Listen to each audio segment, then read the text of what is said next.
Hello to all you guys out there in YouTube land. Yes, it's me, DR, and I've wanted to do this video for a while. So, for me, I'm a massive advocate for easy running, going out, easy miles, making it nice and really working the right energy systems. But there's a few things you need to consider before and during your easy running journey. And this video is going to cover them. So if you want to know more, check after the intro. So cue intro.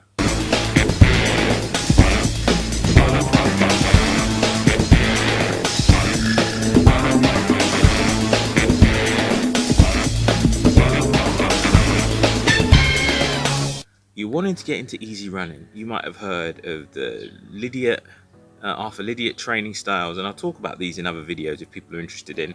I'm a bit of a running training historian-y person. I like to understand training theories and what they're kind of entailed. I think there's not one magic bullet, but there are lots of different ways of doing things, and it's good to understand the way that people have done things in the past so that you can do things more efficiently in the future.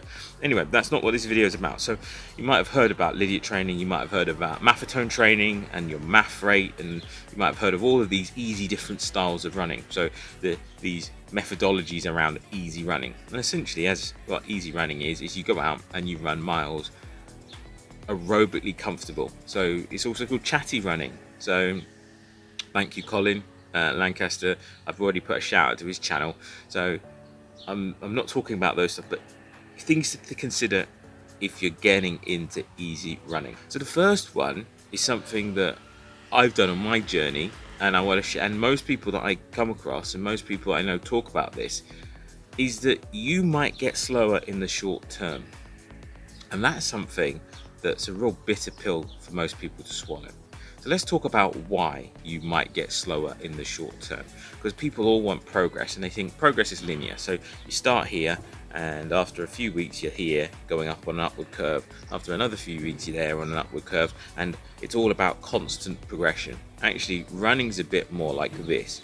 You kind of have spikes and you level out, and you have spikes and you level out. It spikes and you level out, and it's very much about, it's not a constant linear progression. It's not like you're lifting 10 kilos today and tomorrow you're able to lift 11 kilos and then you're able to lift 12 kilos, or you're able to run 5 kilometers at 30 minutes and all of a sudden the next day you're able to do it in 29:30, and then the day after that you're able to do it in 29 minutes. It doesn't work that way. So progression isn't linear. So if you think about your energy systems, and I'm not going to get too complicated, but you've got your 3 base energy systems. So you think you've got an aerobic energy system for long distance work, you've got a lactic energy system which is anaerobic without oxygen for middle distance work, and you've got an alactate system for very short distances. So you're talking 100-200 meter work. So you've got those 3 energy systems. If you've been working very hard, you've been running hard, you've been no pain, no gain, you really stress that middle system. You develop that middle system to the point where it can really drive your performance, and you're working in that middle system, and that middle system is developed. It's like, you've trained arms, right? You're training arms and your biceps are huge. You've been doing bicep curls, so they're huge. But actually, if you're going to do something like a bench press, which relies on your chest muscles, you're going to get a bigger bench press by training your biceps, because your biceps are part of the push. But what you really want to do is train the chest. So what you've been doing, if you've been running really hard, is training the biceps. So your biceps are really big, so you all have big arms. Oh yeah, look at that. But your chest is tiny. So you've been pushing it with your biceps, and then when you start running easy, you start working your chest. So what then happens? So you start doing your chest and you do chest press and you feel weaker. So in running analogy, you'll run slower because your chest is underdeveloped. Your aerobic engine is underdeveloped. So your performance dips slightly because you're now working on the chest and you're not working as much the biceps. So if you think about a speed threshold, a speed table, your total speed, all that anaerobic work, that lactate work, that development starts to come down, and that comes down fairly rapidly, because that middle system is quite easy to develop. I'll say easier to develop. The lower system, the aerobic system, takes a long amount of time. So what happens is, as the aerobic system is slowly developing, and the lactate system is contracting due to lack of development, there's a point where your speed thresholds will dip. But what you will find is that aerobic system will catch up, and suddenly what will happen is that aerobic system will compensate for the lack of your lactate system, and you will find your speed increasing. So in the short term, just to be aware, more rubbish, more people doing rubbish at the moment, bin collectors. Short term, your development will decrease. For me, that shift in focus isn't a terrible thing. So the reason it's not a terrible thing is, if you think about if we're doing endurance events, so we're doing things 5k distance plus, it's like we want to do the chest press. And bicep curls, even though they help you do the chest press, what you really want to focus on is the chest. So focusing on the right energy system means that you're focusing on the right energy system for the event you're doing. So that change of focus isn't a bad thing. It's just something to be aware of, that if you're focused on the time and not the development of the right energy system, what will happen is you will see a decrease in that performance as you focus on the right energy system, and that starts to catch up with the other energy system. But you will, the one good thing with it is, once you start developing that aerobic, there's nothing stopping you redeveloping the biceps or the other energy systems. You're just focusing on the right one. So that's something just to consider. Slow running taxes your body in a different way. So running easy, let me use the right term, easy running taxes your body in a different way. And what you'll find is, when you start easy running for the first time, it might be difficult for you to get down to that easy running pace. It might feel mentally challenging, and the reason behind that is because if you've been running hard and you're so used to, you get used to that level of effort. Your body gets used, mentally you get used to it.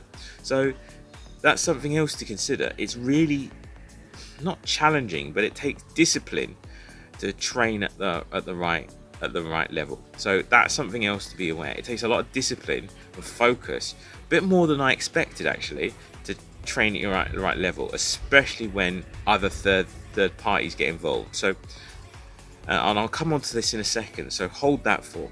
The second thought I really wanted to talk about is, when you start training easier, what happens is the normal discomfort, so the fact you're out of breath, the fact that aerobically you're challenged, goes away, and you get different discomforts, or I found I had different discomforts. So this is something I'd want to share with you guys. I found that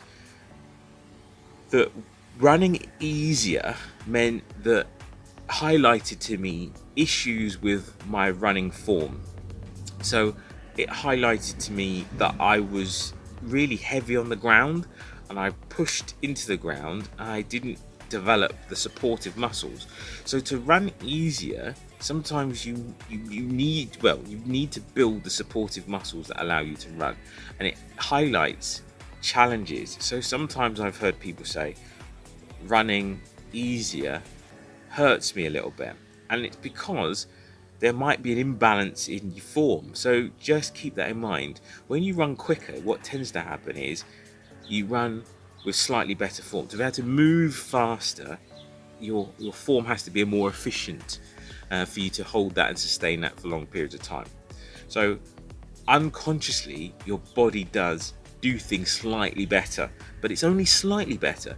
So if there's an issue with you running slow or easier, at a slower pace, at an easier pace, that issue will be exacerbated when you run harder. You just won't be aware of it as much. And also, running harder, running faster, running with more effort, what tends to happen is you focus on the aerobic effort more. So you focus on your breath and things like that, and the feeling of tiredness that comes along. So that can sometimes mask form issues. So when you run easier, it's easier to identify those. Also, you tend to, and this is just a tendency, tend to strike the ground more.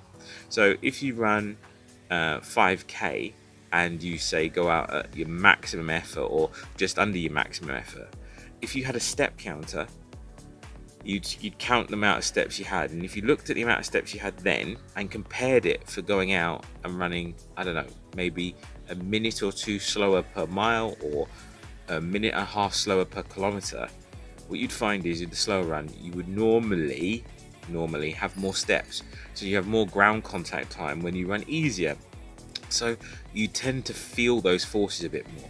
So you need the supportive muscles more when you're running easy. So that's what I find when a lot of people start to run at an easier pace. What they tend to do is it just tends to highlight any issues they would have had, and then they blame it on the speed rather than the issue. So that's something else to be aware of.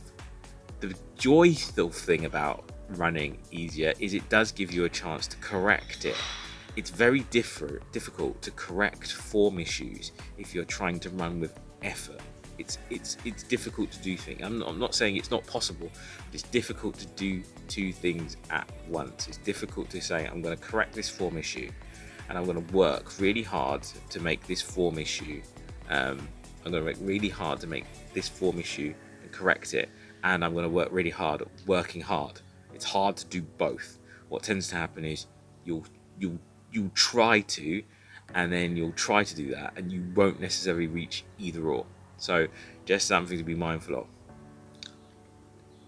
The most important, actually, the psychological element, because those two are really physical elements. They're physical things. The most important thing is psychologically, your ego has to take a back seat. That's something you really have to be aware of when you're running easy. What I mean by that is, there's going to be people, and there's people that I've seen running that will be running their runs faster than you when you're out and about, just doing your training runs. They will be faster than you now. You were faster than before, now they're faster than you.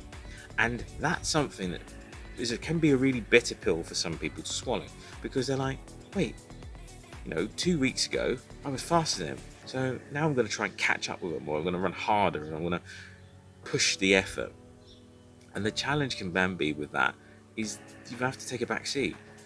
But something just to be mindful of is that you're doing training runs. You're not running a race. So the most important thing is whatever event or situation or time trial that you're training for is to be able to do the best effort you can in that event or time trial or whatever, not the training runs. So keep in mind, it doesn't matter who is faster in a training run. It doesn't matter who goes out and puts out fast Strava time if they can't replicate it when they really want to do that. So just keep that in mind. So don't worry about what happens when you're just running your runs. Run them at the right level for you so that you are fit, healthy, happy, and able to perform when you want to.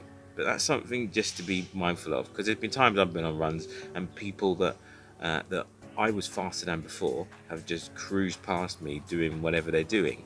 Maybe they're faster than you, maybe they're not. But we're all on our own journey, and it doesn't matter. That's something else that I've had to really, bitter pill to swallow. Part 4 is progress does happen, but it happens slowly. When you're training your aerobic system, training your ability to run for long distances at an easy pace, that progress is definitely more consistent, but it will happen slower. So it won't be as immediate, and even in training, most training cycles takes about 8 weeks to embed any run. So from the time you do your first run to the time you feel the effort, 8 weeks would have passed. So you just got to be mindful that aerobic running can sometimes take longer than that to take effect, and that's something that's maybe for me, maybe the other people it happens quicker, but we're all different. But for me, what I've seen when most people do a low effort running program, it takes a certain time to embed, and it's normally been longer than that. And I won't bandy numbers around. I think that'll give people an unfair perspective on how they're going to react to the training. I mean, some people are quicker. Some people, they really react quite rapidly to easy running, but the tendency is it takes a little bit longer than hard running. Hard running, you will see results sooner, but hard running plateaus quicker, and once you reach your kind of top thresholds of harder running and the efforts of that, it's harder to develop anymore. That's where you see runners, they kind of go and they plateau and they stick it somewhere because they're running too hard. So aerobic running will have more gradual results, but they will continue for a longer period of time. Some people I know have trained easy for the majority of their running lives, and can keep developing and keep growing and keep getting better at certain events. And the fifth and final thing with easy running for me is you start enjoying it more. People have asked me how I've been able to go on my running journey, how I've been able to do what I do, how I've been able to stay motivated and things like that. And I'm a human being like anyone else, like you guys, but easy running has really kept me going.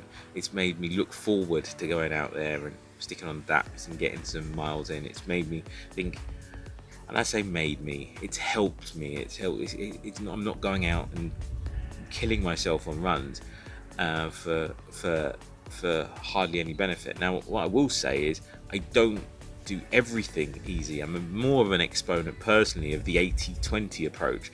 80% easy running, 20% quality. And what easy running enables me to do is the easy running, it helps me build one energy system, but it also helps me put the effort into the 20%.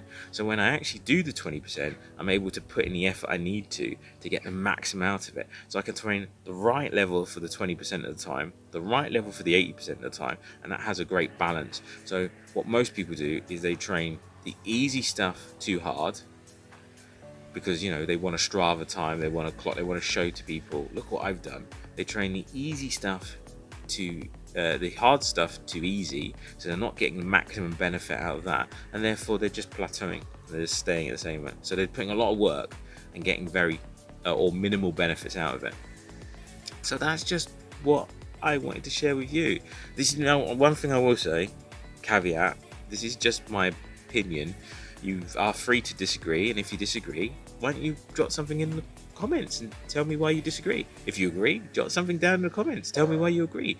If you like this video, like it, share it, subscribe to the channel, and this is DR saying peace out, have a safe journey wherever you're heading.